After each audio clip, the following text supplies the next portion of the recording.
Terima kasih Bapak, Engkau sudah mengumpulkan kami di pagi yang indah ini untuk kembali mendengarkan firman-Mu yang akan disampaikan oleh Pastor Paul. Bukalah pikiran kami untuk dapat mengerti akan firman-Mu yang disampaikan. Bukalah juga hati kami untuk bisa melakukan dan menjadi pelaku atas firman-Mu. Biarlah firman-Mu menjadi terang bagi jalan kami dan pelita bagi kaki kami, sehingga firman-Mu itu menjadi rema dalam kehidupan kami semua yang hadir di Zoom atau live YouTube pada pagi ini. Hanya kepadamu lah ya Bapa kami berdoa melalui anakmu Yesus Kristus yang hidup. Haleluya. Amin. Terima kasih Bu Endang. Amin. Terima kasih Bu Tursiani. Silakan Ibu Ayu. Baik, terima kasih Bu Endang. Saya akan membacakan Mazmur pasalnya yang ke-32.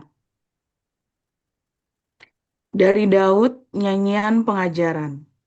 Berbahagialah orang yang diampuni pelanggarannya, yang dosanya ditutupi.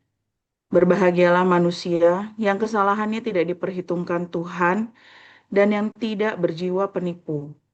Selama aku berdiam diri, tulang-tulangku menjadi lesu karena aku mengeluh sepanjang hari. Sebab siang malam tanganmu menekan aku dengan berat. Sumsumku menjadi kering seperti oleh teriknya musim panas. Dosaku kuberitahukan kepadamu, dan kesalahanku tidaklah kusembunyikan. Aku berkata, aku akan mengaku kepada Tuhan pelanggaran-pelanggaranku, dan Engkau mengampuni kesalahan karena dosaku. Sebab itu hendaklah setiap orang saleh berdoa kepadamu, selagi Engkau dapat ditemui. Sesungguhnya, pada waktu banjir besar terjadi, itu tidak melandanya. Engkaulah persembunyian bagiku. Terhadap kesesakan Engkau menjaga aku. Engkau mengelilingi aku, sehingga aku luput dan bersorak. Aku hendak mengajar dan menunjukkan kepadamu jalan yang harus kau tempuh. Aku hendak memberi nasihat, mataku tertuju kepadamu. Janganlah seperti kuda atau bagal yang tidak berakal, yang kegarangannya harus dikendalikan dengan tali les dan kekang. Kalau tidak, ia tidak akan mendekati engkau. Banyak kesakitan diderita orang fasik, tetapi orang percaya kepada Tuhan dikelilinginya dengan kasih setia. Bersukacitalah dalam Tuhan dan bersorak-soraklah, hai orang-orang benar. Bersorak-soraklah, hai orang-orang jujur. Demikian. Lukas pasal 7. Setelah Yesus selesai berbicara di depan orang banyak, masuklah ia ke Kapernaum. Di situ ada seorang perwira yang mempunyai seorang hamba yang sangat dihargainya. Hamba itu sedang sakit keras dan hampir mati.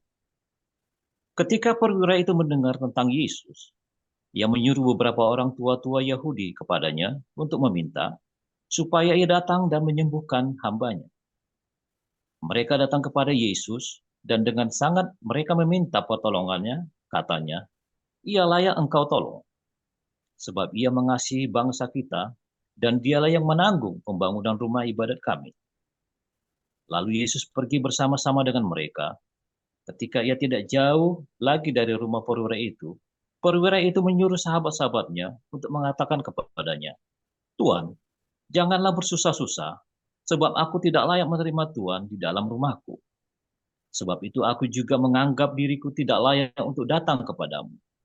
Tetapi katakan saja sepatah kata, maka hambaku itu akan sembuh. Sebab aku sendiri seorang bawahan, dan di bawahku ada pula prajurit. Jika aku berkata kepada salah seorang prajurit itu, pergi, maka ia pergi. Dan kepada seorang lagi datang, maka ia datang. Ataupun kepada hambaku, kerjakan ini, maka ia mengerjakannya. Setelah Yesus mendengar perkataan itu, ia heran akan dia dan sambil berpaling kepada orang banyak yang mengikuti dia, ia berkata, aku berkata kepadamu, iman sebesar ini tidak pernah aku jumpai, sekalipun di antara orang Israel. Dan setelah orang-orang yang disuruh itu kembali ke rumah, didapatinya hamba itu telah sehat kembali. Kemudian Yesus pergi ke suatu kota yang bernama Nain. Murid-muridnya pergi bersama-sama dengan dia, dan juga orang banyak menyertainya berbondong-bondong. Setelah ia dekat pintu gerbang kota, ada orang mati diusung keluar. anak laki-laki, anak tunggal ibunya yang sudah janda. Dan banyak orang dari kota itu menyertai janda itu.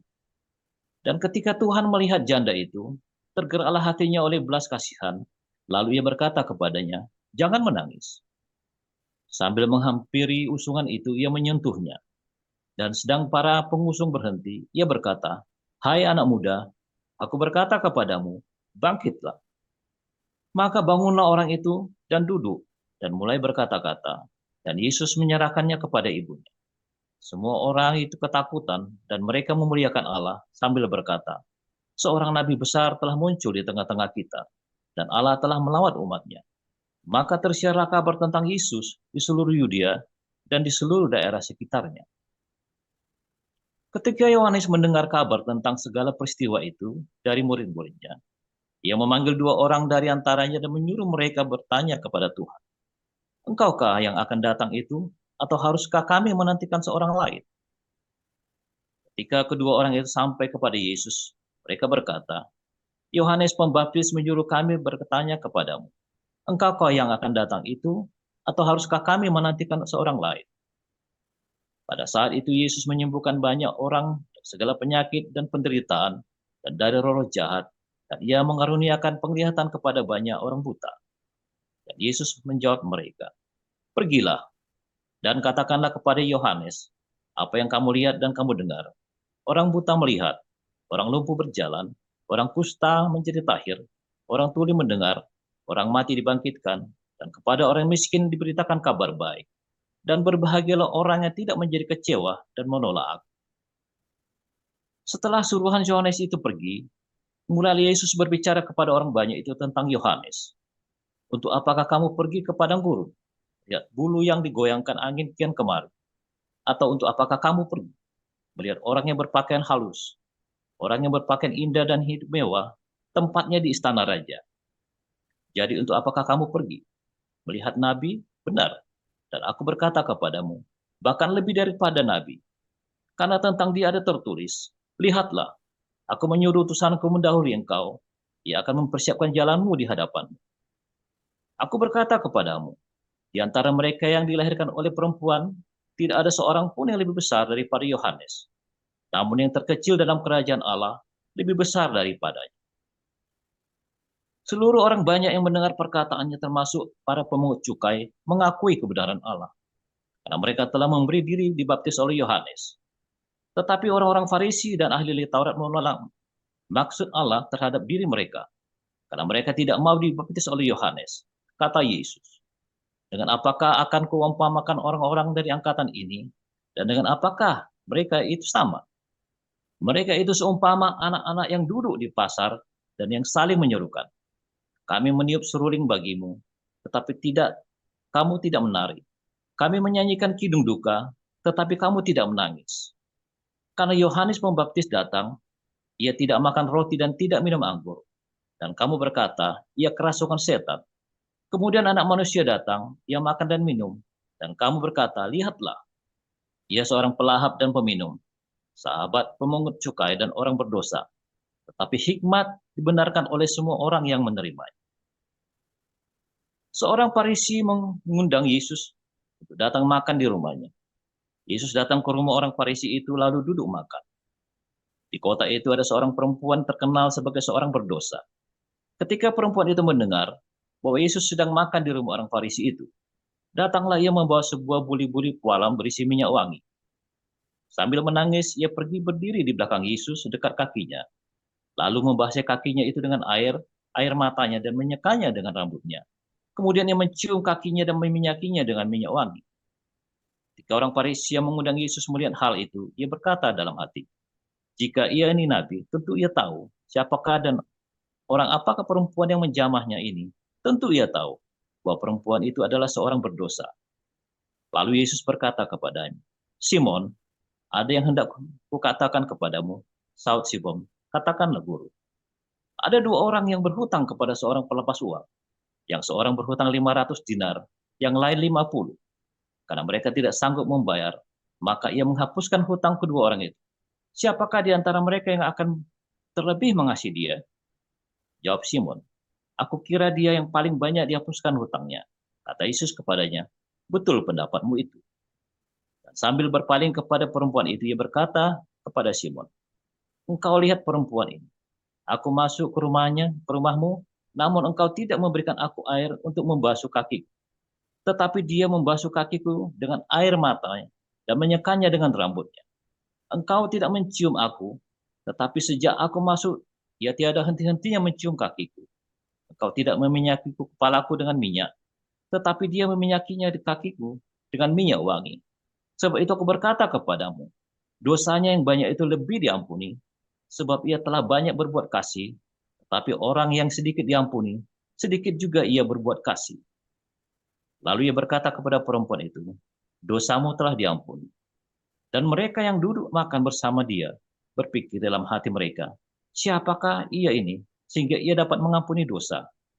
Tetapi Yesus berkata kepada perempuan itu, imanmu telah menyelamatkan engkau, pergilah dengan selamat.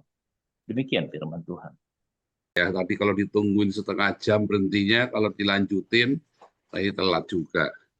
Entah kenapa tadi bisa jamnya geser. Oke, meleset dari dugaan ya. Terima kasih entah setia menunggu. Saya pendek saja ya. Firman Tuhan hari ini tentang apa buktinya kamu sudah diselamatkan. Ya kan?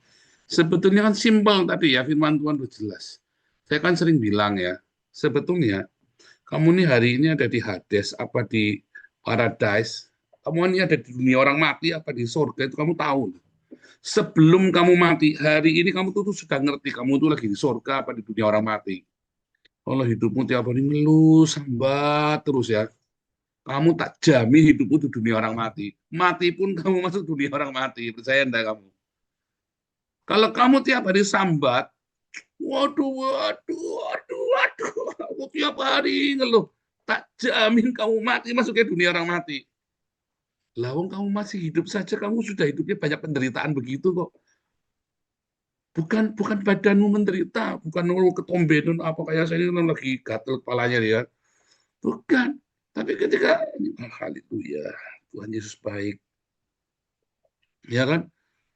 Tuh lagi nggak punya duit, aduh Tuhan, kenapa Tuhan aku dibingung. Nggak punya duit, haleluya, Jehovah Jireh. Nah, memang kenapa kalau nggak punya duit nggak mati kan? Waduh, lagi sakit, waduh kena cancer stadium 4. Ya nggak apa-apa. Kata dokter 3 bulan lagi mati, haleluya. Ketemu Tuhan Yesus kan? Siap-siap cepat beberes sama yang lain. Tidak ada alasan untuk mengucap, untuk mengeluh. Karena kamu hidupnya di paradise kan? Kayak saya sering bilang ya, sejak saya terima kewarganegaraan Belanda, kayaknya kok tiap hari saya hampir nggak pernah mengeluh ya. Senangnya minta ampun ya jadi warga negara Belanda itu, saya tuh senangnya minta ampun coba saudara ya. Sehingga rasanya kok ada masalah itu rasanya nggak ada artinya. Lah, saya baru jadi warga negara Belanda loh saudara. Ya kan rasanya kok semua masalah-masalah itu nggak ada artinya lagi buat saya. Nggak punya duit lah, inilah kena tiba-tiba pajak keluar 5.000, tiba-tiba ada tagihan listrik 3.500, 3.000 euro ya, tiba-tiba total hutangnya 13.000 euro ya. Saya nggak pernah belanja, nggak pernah bisa punya atas. Haleluya, puji Tuhan. Ya, donasi kita nombokin, malah dibilang saya maling donasi. Haleluya, puji Tuhan. Nggak usah marah-marah kan? Nggak usah sakit hati. Itu menunjukkan bahwa saya hidupnya di paradise. Kok rasanya Tuhan ngerti saya bakal kena fitnah, bakal kena macam-macam ya. Dikasih dulu ya kabar sukacita. Wah, granted jadi warga negara Belanda. Nah, kalau kamu di granted warga negara surga, kamu tahu tuh. Sehingga kamu mengeluh apa lagi coba? Ngeluh kamu sumbukan, ngeluh kamu kopokan, ngeluh kamu umbelen. Kamu mau ngeluh apa coba? Mau ngeluh nggak punya duit? Kamu di surga kok. Kamu mau mengeluh apa?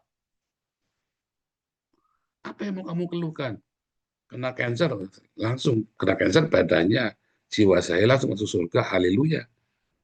Mau apa lagi? Oh, enggak bisa kuliah. Loh, emang kuliah itu jaminan kamu sukses? Ayo, saya dulu ya masuk pertanian, ya agrikultur, memang agroteknologi ya, tapi saya kuliahnya itu kuliah gampang. Saudara saya ngenyek ya, udah nyerah ya, sudah nyerah ya, kamu udah nyerah ya. Padahal saya dari kecil, waktu SD sekolah saya lebih pintar daripada anaknya dia. Ya, udah nyerah ya, wah, saya di mocking begitu ya. Saya cuma diem karena saya masuk pertanian dulu kan Tuhan suruh. Terus udah kejadian udah nyerah nggak, saya tenang saja. Satu, memang murah biayanya ya di pertanian itu, uang pangkalnya cuma 2.300.000 tahun 93 itu ya. Itu aja saya bayarnya 10 kali. Kasihan amat. Bayar sendiri. Mami janji mau bayarin, udah jadi bayarin, saya bayar sendiri akhirnya tuh. Udah nyerah ya. Begitu lulus pertanian, bahkan saudara-saudara saya yang alumni De Brito saja gajinya kalah sama saya, saudara.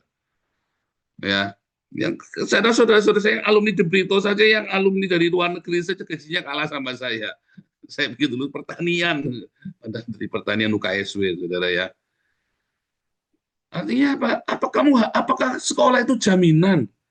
Kalau kamu bisa sekolah yang bagus, sekolah yang bagus. Tapi kalau sampai nggak bisa, kamu jangan pikir sekolah itu jaminan kamu sukses. Waduh, nggak bisa kuliah. Saya sampai bilang sama mami saya nggak mau kuliah. Kenapa?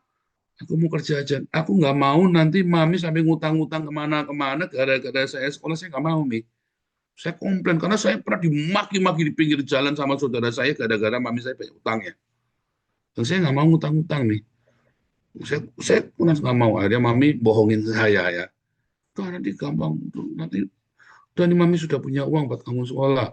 Bener-bener pertama dikirim ya, ya uang buat berangkat sekolah 200.000 ya, sama 50.000 dikirim, 50.000 sama uang 200.000 buat bayar uang muka sekolah.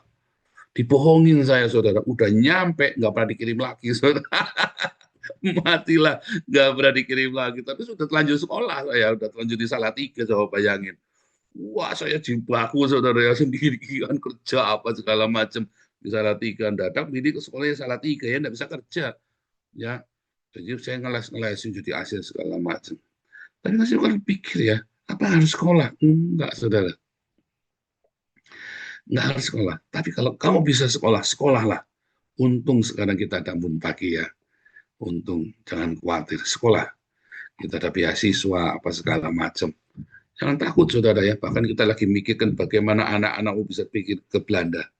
Kirim ke Belanda, gimana caranya ya. Saya lagi mikirkan, saya lagi berdoa, dan kita lagi rundingan sama Pak SK. Memang sulit ya, tapi kita lagi pikirkan, saya lagi cari buka jalan supaya anak-anakmu lulus SMA pergi ke Belanda. Karena biayanya lebih murah daripada kamu nyekolahkan anakmu di Indonesia. Sebetulnya biayanya lebih murah.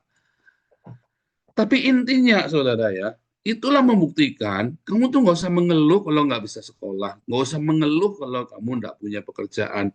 Yang penting kamu rajin kerja. Kalau nggak punya kerjaan, ya kamu jadi volunteer kerja. Kayak saya dulu nggak boleh kerja. Orang ini ngeluh itu. Saya mah dulu nggak boleh kerja. Ditulisnya ya, nggak boleh kerja. Ada tulisannya di KTP saya dulu ya, di waktu masuk Jerman.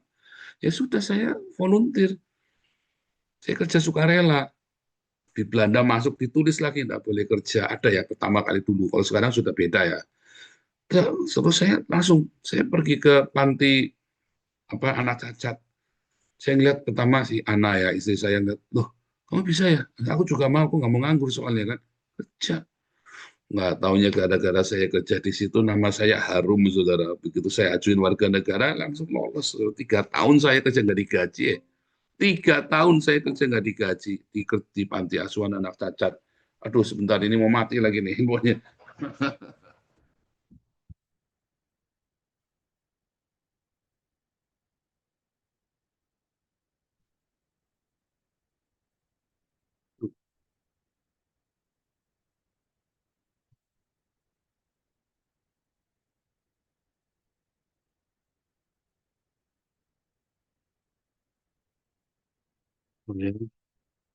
Oke.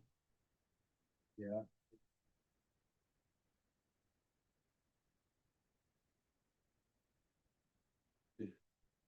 3 tahun ya saya kerja ya, saudara ya, nggak digaji. Memang volunteer, ya program volunteer, freiwilliger. Tapi gara-gara itu saya dikenal, saudara. Begitu saya ajukan, tak sebentar, cuman berapa, saya nunggu 3 bulan. mengajukan warga negara. Orang mah dia bilang bisa sampai berapa tahun gitu ya. Saya 3 bulan langsung dapat surat. Nah, saudara, kenapa? Karena saya nggak ngeluh. Apa yang tak kerjain? Nggak dibayar, nggak apa tak kerjain dulu. Yang penting tujuannya apa? Tujuan makan kan nggak kurang makan. Saya dikasih dibiayai negara. Tujuannya apa? Supaya jangan nganggur. Kalau nganggur pusing. Wah, istri begitu nggak bisa sekolah. Waduh, saya panik ya. Saya tenang, tenang, tenang. Oh Tuhan, haleluya, dapat jalan. Kamu kerja. Terus kerjaan apa saja? Ya, terus saya bantu yang jadi volunteer. Akhirnya satu kota ini kenal kita semua, kenal baik sama kita ya. Dan kita banyak mendapat pertolongan. Wah, yang aneh-aneh sampai WISE itu bisa kuliah ya. Sekarang sudah ambil master ya. Sudah ambil master, sudah sambil kerja. Saudara, segala keberuntungan itu terjadi karena kamu tinggal di paradise. Kalau kamu tinggal di Hades, ya sial, singit, dunia orang mati. Kamu lihat kuburan itu loh, dunia orang mati itu singit. Kami tinggalnya di taman yang indah. Itu sebuah lingkaran setan atau lingkaran surga. Kalau tinggal di lingkaran setan, karena kamu singit, tinggal di tempat kamu tinggal jadi singit, maka kamu jadi singit, sial terus. Karena kamu sial terus, kamu singit, mengeluh terus, ngomel terus, marah-marah terus, tempatnya kamu tinggalin jadi singit, kamu pergi ke tempat jadi singit lagi, ya mampus lah lo. Itu namanya Hades tuh, kamu masih hidup saja sudah di Hades, apalagi udah mati. Tapi kalau saya percaya Yesus, kamu tidak percaya Yesus, jangan bohong kamu. Kalau kamu mengeluhkan berarti kamu tidak percaya Yesus kan? Kalau kamu tinggal di paradise, karena kamu suka cita, kamu mengucap syukur, terima kasih Tuhan. Ada masalah, Tuhan semua baik, tenang saja, semua baik. Karena kamu ngomong baik, maka terciptalah yang baik. Maka tempatmu jadi baik, kamu merasakan baik, ambience-nya baik, maka kamu makin dapat berkat. Kamu diberkati, kamu ngomong lagi yang baik lagi, muter lagi. Itu namanya kamu tinggal di paradise. Ya, lalu kamu masuk. Kata Tuhan Yesus tadi, orang kalau diampuni, maka dia akan mencurahkan kasih karunia itu lebih banyak lagi. Siapa di sini yang pelit? Itu bukti kamu belum diampuni sama Tuhan. Siapa di sini yang tidak suka diakonia? Siapa di sini yang pelit nggak mau ngasih ke yayasan, ke Damaris, ke Damar kasih ke Munpagi untuk diakonia, untuk berbagi dengan sesama? Saya yakin kamu belum selamat. Wah, kok bisa begitu? Kok diancam? Lu bukan ngancam. Kecuali kamu punya diakonia pribadi. Saya diakonia pribadi, Pak. Saya suka ngasih pakaian bekas lah. Ngasih pakaian bekas kamu kadang-kadang ya saudara ya, kamu ngasih pakaian bekas bangganya minta ampun. Kalau bisa ngasih itu baru. Cuman kalau ada bekas jangan sembarangan dibuang. Kalau masih benar-benar bagus kasihkan. Tapi jangan kamu ngasih bekas sudah bolong-bolong, celana dalam sudah bolong-bolong, ini kasihan, kasih bagikan. Pernah ada yang ngasih saya kasur bekas ya, kasur bekas sudah hitam-hitam, sampai cekalan batuk saudara. Itu mah kamu suruh saya buang, itu di tempat sampah, di kota saya itu tempat sampah, kasur spring bed itu masih kenceng-kenceng, masih baru-baru di tempat sampah itu loh. Kamu ngasih saya barang busuk, udah bau. Ditaruh di sini, enggak, aku penuh rumahnya. Oh jangan apa-apa ini buatnya aku mau memberkati kamu. Saya sekalian batu saudara mau memberkati kamu, pakainya kasur bekas, udah hitam-hitam, udah suwek-suwek saudara. Itu mah kamu nyuruh saya buang itu namanya. Saya aja nggak pakai saudara. Masa mau saya kasihkan ke orang lagi? Saya ngasih ke Edsel ya, kasur masih bagus saudara. Memang bekas tapi masih bagus. Itu saya ngasih ke Edsel, teman kita pemain perkusi itu ya. Saya ngasih sofa, masih bagus, saya ngasih barang. Nah, kenapa? Karena saya hidupnya di paradise. Karena saya mendapat kasih karunia. Kalau kita mendapat kasih karunia, kita curahkan kasih karunia. Tapi kalau saya nggak dapat kasih karunia, apa yang mau saya berikan? Oh, tapi uangnya banyak loh, Pak. Ini saya gajinya banyak. Dia tidak mengerti kalau itu kasih karunia. Uang banyak belum tentu kamu itu kasih karunia loh. Uang sedikit, katanya Amsal ya, uang sedikit dengan kasih karunia Tuhan, uang banyak belum tentu dengan kasih karunia loh. Sehingga sekol bacok, uang sedikit dengan kasih karunia, sukacita. apapun yang kamu kerjakan setiap hari, kalau kamu tinggal di paradise, apapun masalahmu, kamu ada sukacita di sana karena ada iman, percaya. Tuhan turut bekerja dalam segala sesuatu untuk mendatangkan kebaikan. Bahwa rancangan-rancangan Tuhan selalu baik buat kamu. Kalau kamu tinggal di Hades, ya bahkan ada berkat yang banyak pun kurang Tuhan. Nah itu lebih banyak Mas Agung. Nah itu donasinya lebih banyak. Aku donasinya cuma sekian. Wah gajiku semua sekian. Tuhan, aku sakit Tuhan. Panungan segini banyak gimana? Terus dikasih tahu, Tuhan tunjukkan tuh loh, karena kanker sedia diungkap. Loh, dia kan orang kaya, Tuhan. Wah, enggak apa-apa. Alasannya ada, cepat mengeluh, saudara, dapat sambat. Karena kamu hidupnya di mana? Di Hades. Lupa, kenapa nggak bilang di neraka? Karena kalau di Hades, berarti selama badanmu masih ada, kamu sempat bertobat. Kecuali badanmu sudah tidak ada, kamu sudah tidak bisa bertobat lagi. Kamu selama masih hidup saja, kamu sudah merasakan api yang panas dalam hidupmu. Artinya kamu di Hades. Tapi kalau kamu hidupnya penuh dengan ucapan syukur, ada sukacita, ada cinta, ada belas kasih, ada kasih karunia, berarti kamu ada di paradise. Sehingga, hai anak-anak, ketika mama papamu meninggal, kamu lihat masih hidupnya dia bagaimana, selalu sukacita. Meninggal, udah masuk surga, udah nggak usah ditanya lagi. Tapi kalau papa mamamu selalu sambat terus, ayo diingatkan papa mama, ayo ucap syukur. Ayo papa mama ucap syukur. Sebenarnya ya, dari masih hidup itu kita sudah tahu. Kayak mami saya ya masih hidup. Ya kan? Semua mau dikasih-kasihin, kasihan sama ini, Mi, kasih kasihan saya, Mi. Malah kita yang larang-larangnya. Tiap hari nyanyi. Tiap hari baca firman Tuhan. Tiap hari berdoa. Sehingga waktu meninggal saya tenang, sudah di surga, ngapain ditangisin? Orang-orang pada bingung, mami meninggal saya masih ngajar, masih macam-macam, masih orang pada pakai hitam-hitam datang ke rumah saya di sini, waktu mau bela sungkawa, saya masih pakai celana pendek, masih minum es, masih minum Coca-Cola. Ya kenapa sih? Apa yang mau ditangisin mami di surga? Ya memang kadang-kadang kangen ya, namanya kangen kan kangen, tapi ada di surga, ada di paradise. Ya, kamu ada di mana hari ini? Kalau kamu pelit, pasti kamu hidupnya lagi di Hades. Kalau kamu suka mengeluh, pasti kamu hidupnya di Hades. Kalau kamu suka komplain ini, komplain itu, kamu pasti hidupnya di Hades.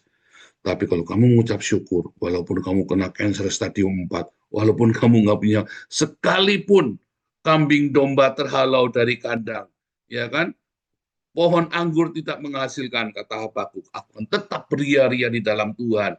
Mengapa? Karena dia tinggal di paradise. Haleluya. Itu pilihan ya. Tuhan Yesus memberkati.